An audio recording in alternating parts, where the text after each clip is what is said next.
Buenas noches, hermanos. Vamos a abrir en Hechos capítulo 19.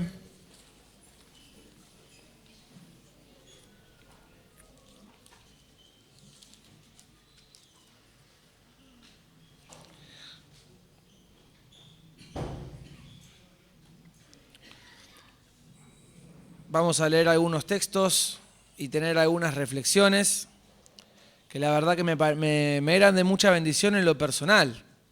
Hay que ver si ahora también serán de bendición en lo congregacional. Pero espero que sí, y hacer un buen trazado de la palabra de Dios. Vamos a seguir leyendo acerca del ministerio de Pablo y su viaje misionero. Como decimos, ellos no es que abrieron un templo y esperaron que las personas vengan, sino que ellos salieron. Salieron a predicar el evangelio, no predicaban solamente a judíos, como tanto tiempo había sido, sino que también ahora predicaban a los no judíos, predicaban a los gentiles. Y gran parte de toda esta predicación era poder ir hacia los judíos que habían tenido una tradición y una historia con Dios, para decirle que Dios había trazado ahora un nuevo tiempo. Un nuevo tiempo donde ya no eran necesarios los sacrificios, sino que había habido un sacrificio perfecto, que alcanzaba para todos y alcanzaba para siempre. Y ese era Jesucristo. Los judíos hasta hoy siguen sin reconocer a Jesucristo como Salvador. Siguen reconociendo que existió, pero no lo confiesan como el Salvador. Y gran parte de esta tarea estaba relegada en Pablo y sus acompañantes. Y yo pensaba que no solamente Dios quería llegar a esas personas, sino que Dios quiere también llegar a nosotros en distintos momentos de nuestra vida, en distintas etapas, en distintos momentos de nuestra vida espiritual, en distintos momentos de nuestro corazón. Dios actúa en nosotros y siempre quiere llevarnos a su verdad. Su verdad nunca cambia, Él no cambia. No es distinto con uno y con otros, Él es siempre el mismo. Él es como su palabra describe. Y Él quiere atraernos hacia sí mismo y guiarnos para poder conocer su verdad. Y tiene 3 tareas que Él hace con nosotros y que vamos a poder leer en el relato, que son muy claras. Está su instrucción, está su persuasión y está su demostración. Número 1, su instrucción. Número 2, su persuasión o convencimiento, cuando Dios nos convence. Y número 3 está su demostración. Y en esas 3 tareas vamos a poder basarnos en esta noche para poder tener el alimento espiritual. Oramos juntos, Padre nuestro. Señor, quisiéramos examinar tu palabra y te rogamos que nos des palabra, Señor, para explicar este texto, Señor, y poder tomar la enseñanza que será buena en nuestra vida, Señor. Te rogamos que nos puedas dirigir en este tiempo. Es el deseo de estar cerca de tus cosas, ese es el deseo de estar en santidad. Es el deseo, Señor, recibir tu palabra con solicitud. Es el deseo de ir a lo profundo, Señor, para obtener este alimento, Señor, y te rogamos que puedas bendecirnos en esta noche con él. Te lo rogamos, Señor, en el nombre del Señor Jesucristo. Amén. Dice versículo 1 del capítulo 19, aconteció que entre tanto que Apolos estaba en Corinto, sé que hablaron de Apolos el viernes pasado, Pablo, después de recorrer las regiones superiores, vino a Éfeso. Y hallando a ciertos discípulos, les dijo, ¿recibisteis el Espíritu Santo cuando creísteis? Y ellos le dijeron, ni siquiera hemos oído si hay Espíritu Santo. Entonces dijo, ¿en qué pues fuisteis bautizados? Ellos dijeron, en el bautismo de Juan. Dijo Pablo, Juan bautizó con bautismo de arrepentimiento, diciendo al pueblo que creyesen en aquel que vendría después de él, esto es, en Jesús el Cristo. Y cuando oyeron esto, estos hombres fueron bautizados en el nombre del Señor Jesús. Y habiéndoles impuesto Pablo las manos, vino sobre ellos el Espíritu Santo y hablaban en lenguas y profetizaban. Eran por todos unos 12 hombres. Vamos a hablar número 1 de la instrucción. La instrucción es cuando se le enseña a una persona que no conoce nada. Es cuando se le enseña a una persona que recibe los datos por primera vez, que conoce las verdades por primera vez, verdades que no sabía y que no conocía, que ignoraba. Eso es instrucción. Dice unos textos anteriores, hablando de Apolos, que él había sido instruido en el camino del Señor. Había sido instruido porque quizás antes no sabía nada. Y el Señor nos guía hacia su verdad muchas veces detrás de la instrucción. nos enseñan cosas que nosotros no conocemos. Este era el caso de estos discípulos que Pablo encontró y les preguntó acerca del Espíritu Santo. ¿Recibieron el Espíritu Santo? Y dijo, ni siquiera sabemos si hay un Espíritu Santo. Entonces Pablo les pregunta, ¿en qué bautismo fueron bautizados? Fuimos bautizados en el bautismo de Juan. Y él les empieza a tomar esa información y a darles más información que ellos necesitan, y Dios los atrae a su verdad con una información que ellos no tenían a través de la instrucción. Y finalmente lo que él les dice es, ustedes fueron bautizados en el bautismo de Juan. Y yo pensaba, ¿cuál era el mensaje que tenía Juan el Bautista? Decían, sean salvos de esta perversa generación. Sean salvos de esta perversa generación. Y mandaba un mensaje de arrepentimiento y enviaba un mensaje de arrepentimiento que era notorio, que era claro y detrás del cual muchas personas eran sensibles y venían y abandonaban su camino para arrepentirse y para poder seguir a Dios. Y eran bautizados y tomaban una nueva vida y tomaban un nuevo rumbo. Sin embargo, este mensaje, si fuera solo, sería incompleto. ¿Por qué? Porque Juan el Bautista mismo decía, después de mí viene uno del cual yo no soy digno de desatarle los cordones, de desatar la correa de su calzado. Y él mismo hablaba de Jesucristo, el que había de venir. En este caso, él tenía un lazo parental directo con Jesucristo, pero aún si no lo tuviera, él hablaba de Jesucristo con gran reverencia. Jesucristo le pidió ser bautizado por él, le dijo, es necesario que sea así. Y al principio él dudaba si bautizarlo o no, por la reverencia que le tenía, y finalmente le dijo que sea bautizado para que se pueda cumplir toda justicia, para que se deban hacer las cosas como se debían hacer delante de Dios. Sin embargo, dice que él estaba preparando el camino al Señor. Y él estaba preparando lo que había de venir. Lo que él predicaba en ese momento era suficiente, pero era incompleto, porque Dios había preparado un nuevo tiempo a través del Salvador del mundo, que es Jesucristo. Y les habla acerca del Espíritu Santo. Y yo quiero comentar con ustedes a ver si es que tenemos información acerca de lo que es el Espíritu Santo. Quizá tenemos una información incompleta y la palabra de Dios nos instruye mucho más para conocer acerca de él. ¿Qué es el Espíritu Santo? Es la tercera persona de la Trinidad. Lo saben los incrédulos de tanto escucharlo. Padre, el Hijo y el Espíritu Santo. Dios ha querido, el Padre, enviar a Jesucristo. Jesucristo, el Salvador del mundo, el Cordero de Dios. Él muere en la cruz. Nosotros comprendemos que hay pecado en nuestra vida y entendemos que el único pago suficiente para satisfacer la justicia de Dios está hecho en Jesucristo en la cruz. Por tanto, nosotros vamos a Dios y no le decimos, Dios, por favor, mirá mi propia justicia. No. Le decimos, creo en Jesucristo como mi Salvador. Creo que Él es el pago por el pecado, no solo el mío, sino de todo el mundo. Pido, Dios, que me perdones. Estoy arrepentido, quiero empezar una nueva vida. Y con nuestro corazón nosotros confesamos. Y con nuestra boca nosotros confesamos para salvación. Y confesamos a Cristo como el único Salvador, el único y suficiente Salvador. Y el perdón de Dios viene a nuestra vida inmediatamente por la sangre de Cristo. Y nosotros recibimos el Espíritu Santo. Atención, fundamental.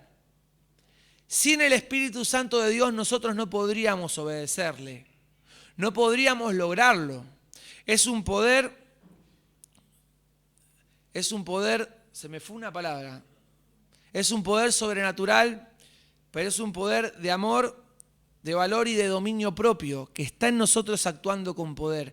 Dice la palabra de Dios que el Espíritu de Dios vivifica este cuerpo mortal. Este cuerpo que sería para muerte, pero no solamente para muerte natural, sino para la muerte en cuanto al pecado y para volver a pecar reiteradas veces, el Espíritu de Dios, obrando con poder dentro nuestro, vivifica este cuerpo mortal y hace que nuestros miembros de nuestro cuerpo puedan obedecer.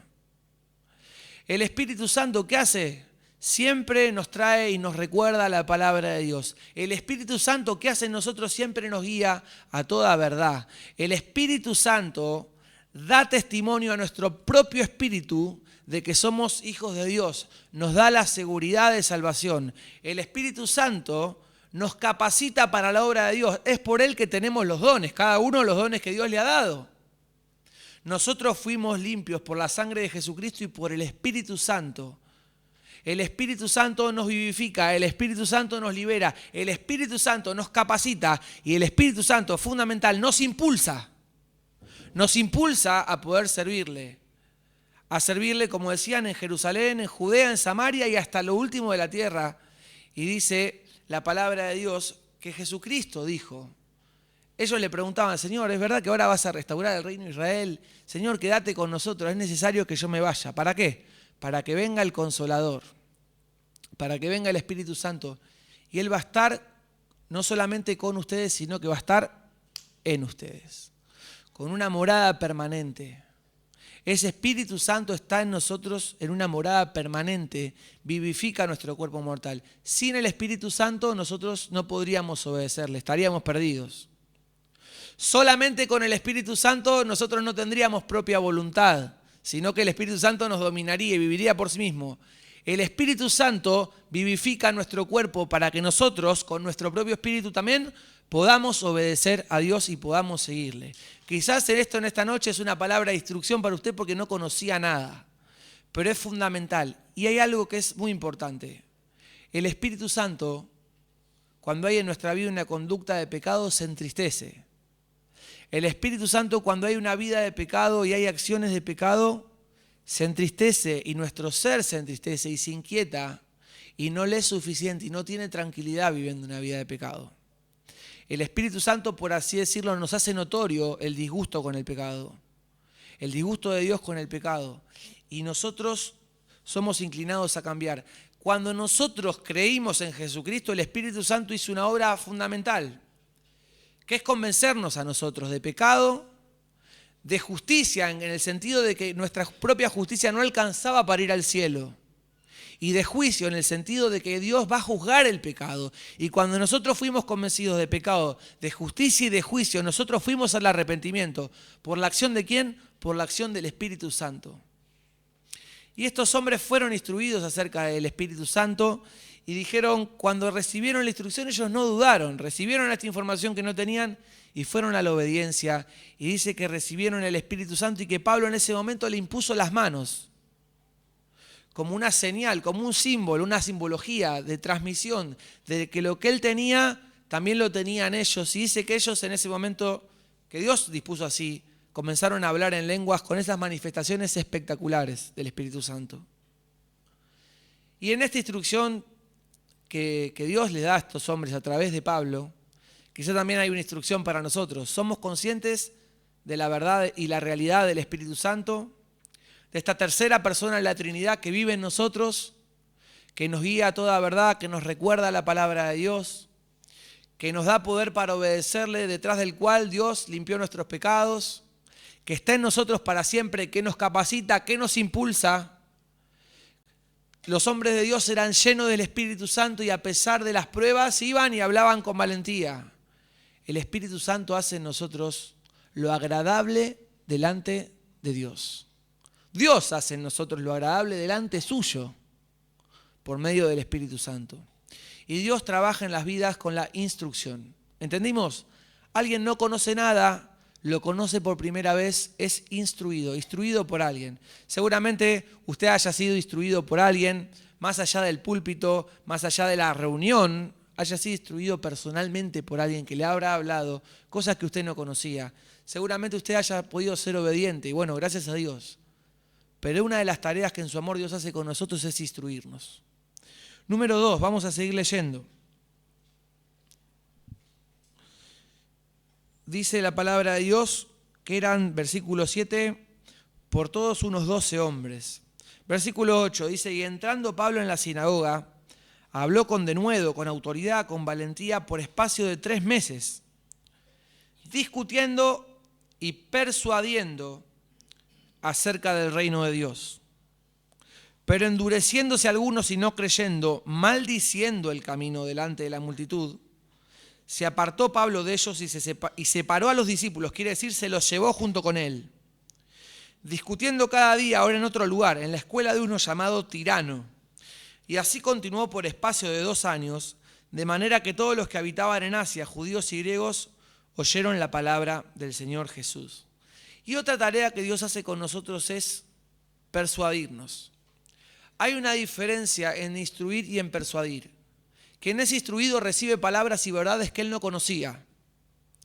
Quien es persuadido o convencido es llamado a poder reconsiderar verdades que él sí conocía.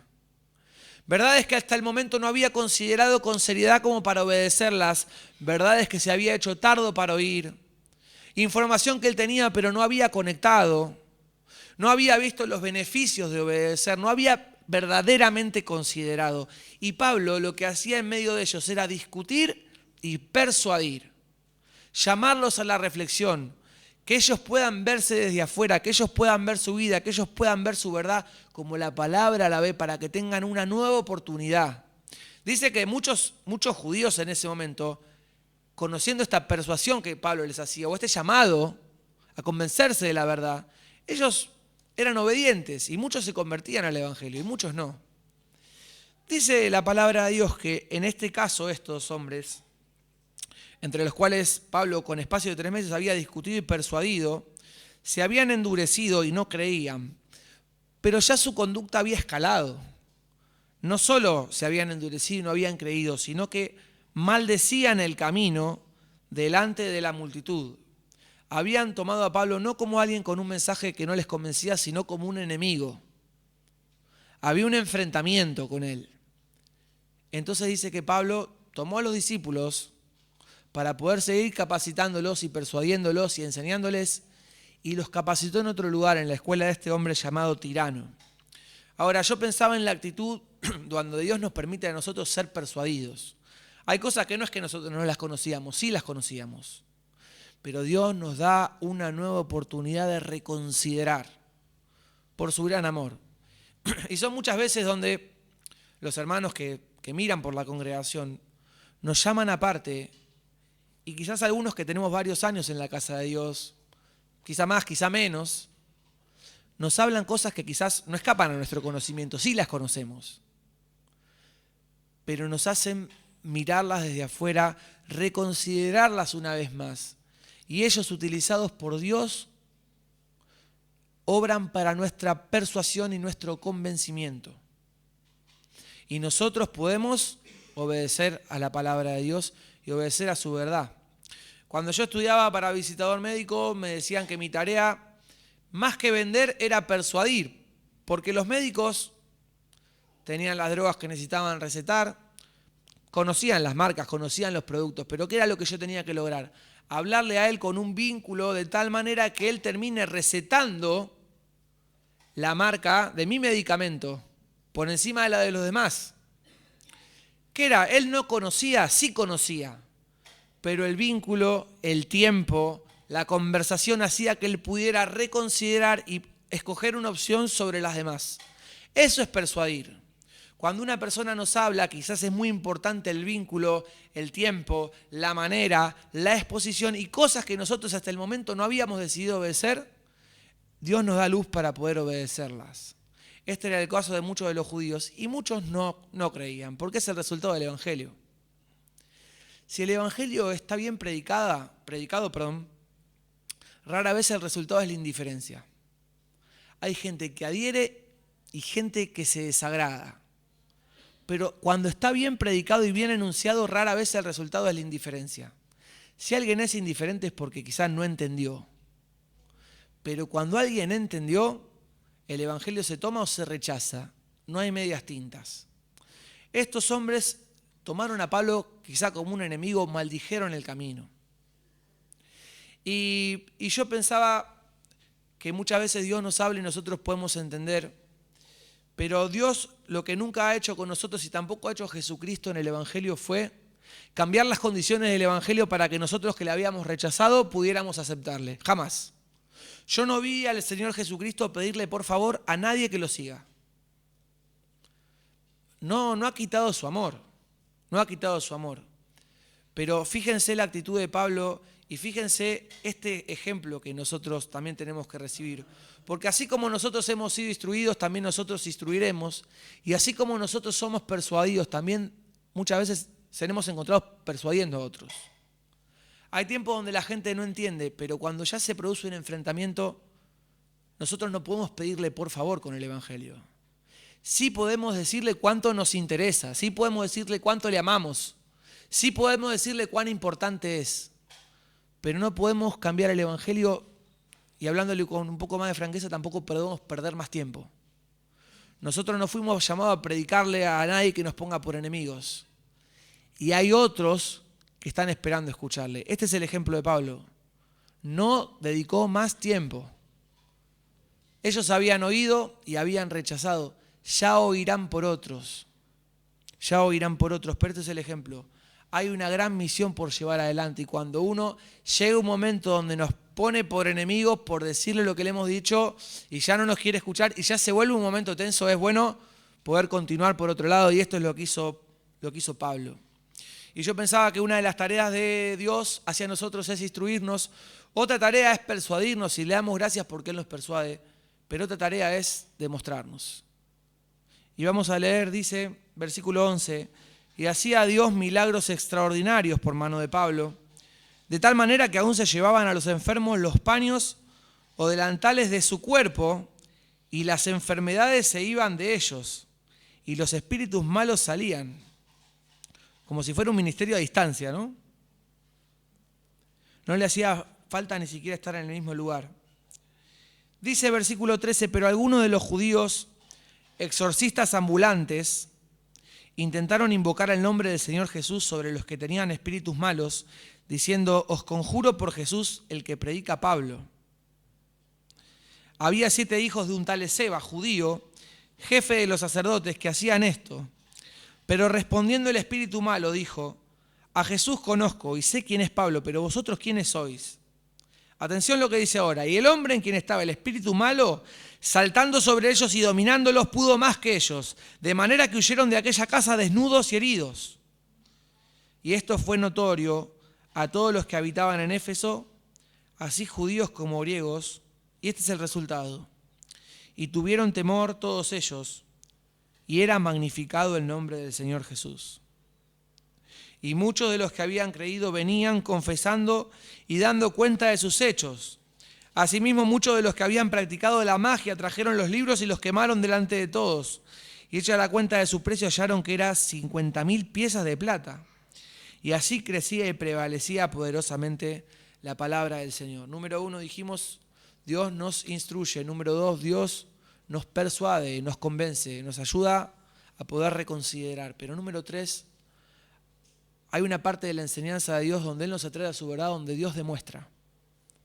Y demuestra por los hechos. Y a veces un hecho habla más que 1000 palabras.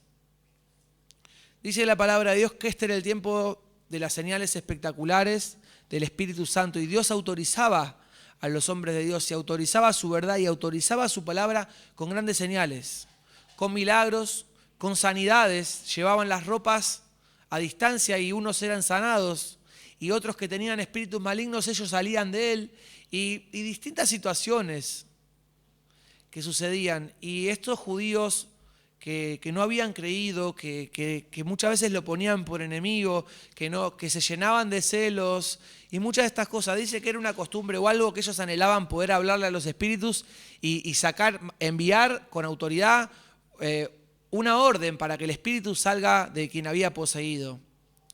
Y dice que había 7 hijos de un tal Esceva, que era jefe de los sacerdotes. Y dice que a alguno de estos hijos no se les ocurrió otra cosa mejor que querer ir y hacer lo mismo que hacía Pablo. O tener un poder parecido al que se manifestaba en la vida de Pablo. Y fueron y le hablaron a un hombre que estaba endemoniado y le dijeron, te conjuro por Jesucristo el que predica a Pablo.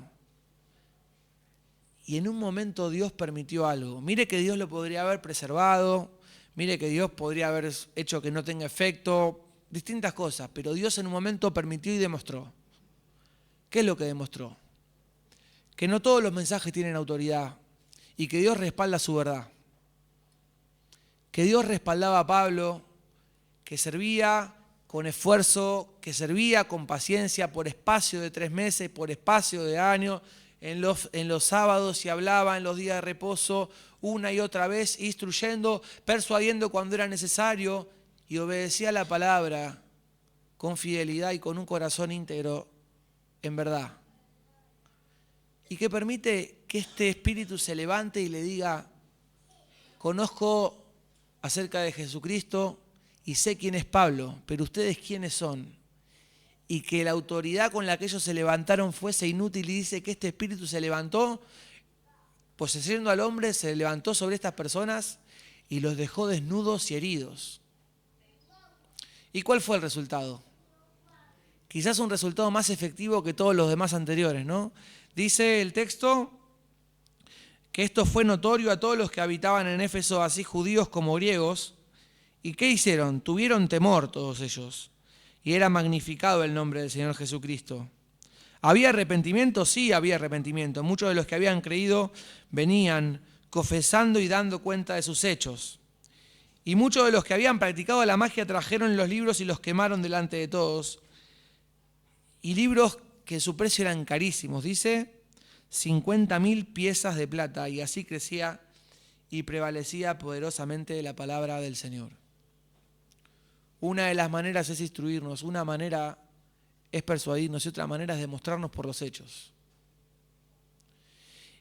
Y cómo nosotros, la aflicción y el temor nos guía más rápido a la obediencia que un montón de predicaciones.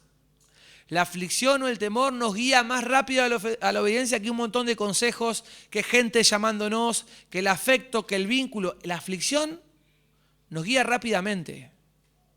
Hay mucho tiempo que nosotros no consideramos o no reconsideramos. ¿Por qué? Porque pensamos que nada pasará. Pero cuando Dios nos permite ver con nuestros propios ojos que algo pasa, y hay una recompensa para la fidelidad y una consecuencia para la falta de fidelidad, ahí es cuando nosotros somos advertidos y ese temor hace que nosotros podamos obedecer inmediatamente, que no lo dilatemos. Han habido ejemplos, pero incontables, de jóvenes, por lo menos que yo recuerdo, que se les hablaba, pero sí, pero no, pero sí, pero no. Los dejó la novia, estaban heridos y estaban en primera fila dispuestos a hacer lo que haya que hacer. ¿Por qué? Porque el dolor parece que enseña más rápido. Personas divagan en su fe, se tardan en obedecer a Dios con toda su vida, venir, pero de repente tienen un examen médico que les habla en contra y de repente están parados en el primer asiento. Y distintos casos, otras personas que conocían la palabra de Dios y fueron detenidos y los metieron en la cárcel y las palabras parecían las cartas del apóstol Pablo. ¿Por qué? Porque el temor y la aflicción parece que nos enseñan más rápido. Y el Señor habla de las tres maneras, pero está en nosotros con qué corazón recibimos el mensaje.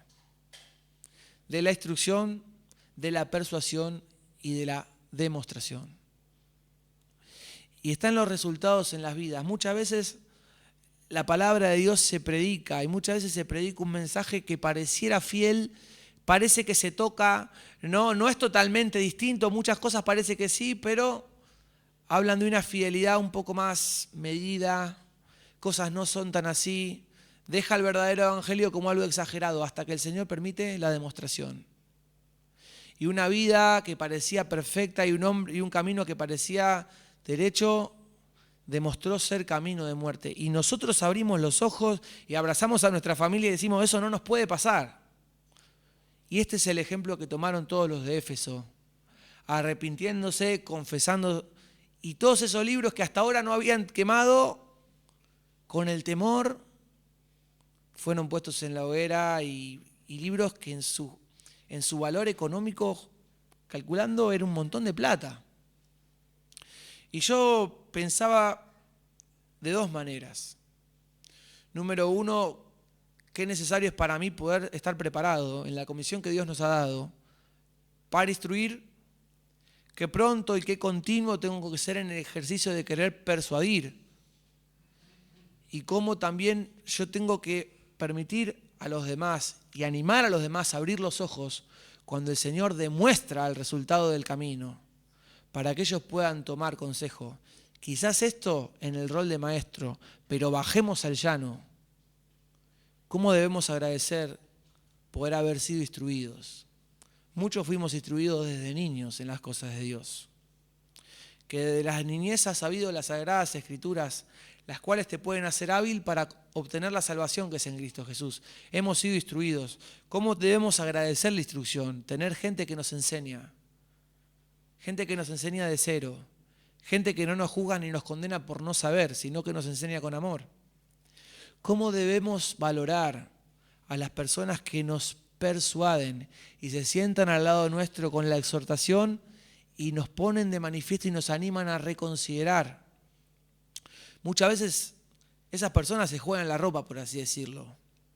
Se arriesgan a que podamos declararle nuestra bronca, nuestro disgusto, nuestra enemistad. ¿Sabe lo que es sentarse al lado de una persona invitándola a reconsiderar? Yo creo que uno anticipa la conversación 1000 veces antes de tenerla. ¿Por qué? Porque es grande el riesgo emocional. Sin embargo, uno por fidelidad lo tiene que hacer. Pero ¿cómo nosotros debemos valorar a las personas que nos persuaden y nos animan a reconsiderar?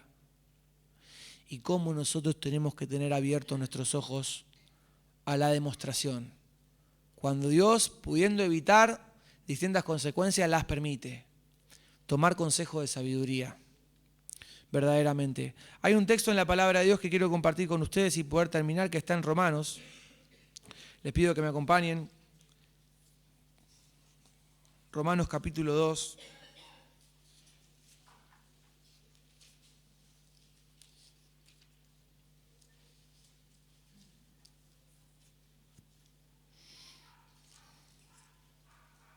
Versículo 4.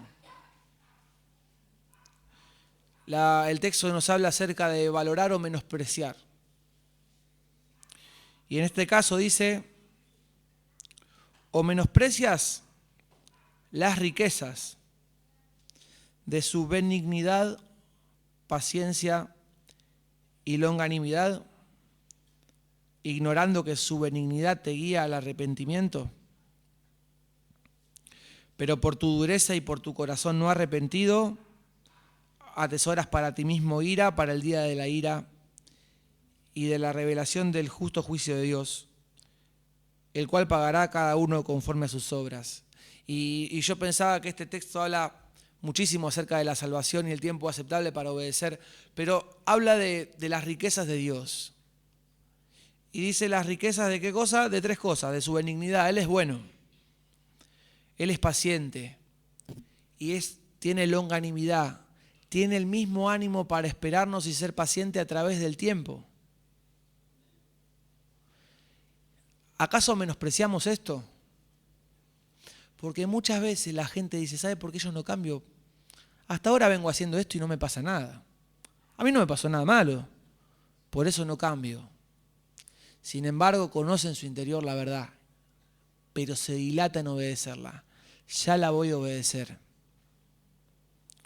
Dice el texto, ¿acaso menosprecias las riquezas de su benignidad, paciencia y longanimidad, ignorando que su benignidad y su bondad te guía al arrepentimiento?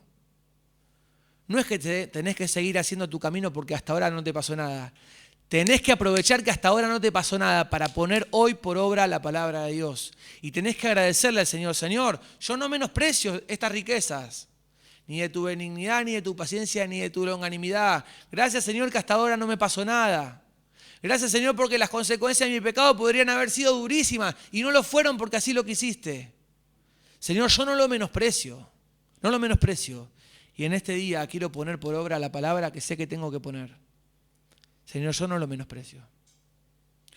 No quiero tener que esperar a la demostración, porque cuando el Señor nos permite aprender por la demostración, muchas veces es sin un perjuicio, pero muchas veces es con un perjuicio.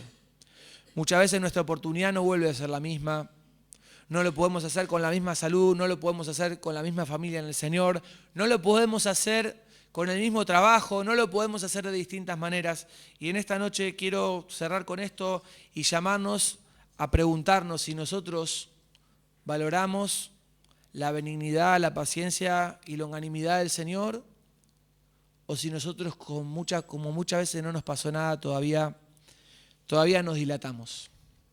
Gracias al Señor que nos instruye, gracias al Señor que nos persuade, Y gracias al Señor porque muchas veces también nos demuestra los resultados del mal camino. Pero ¿qué corazón tendremos nosotros? ¿Un corazón que valora o un corazón que hace oídos sordos, que dilata, que menosprecia? Espero que tengamos el corazón que agrada al Señor. Que el Señor nos bendiga.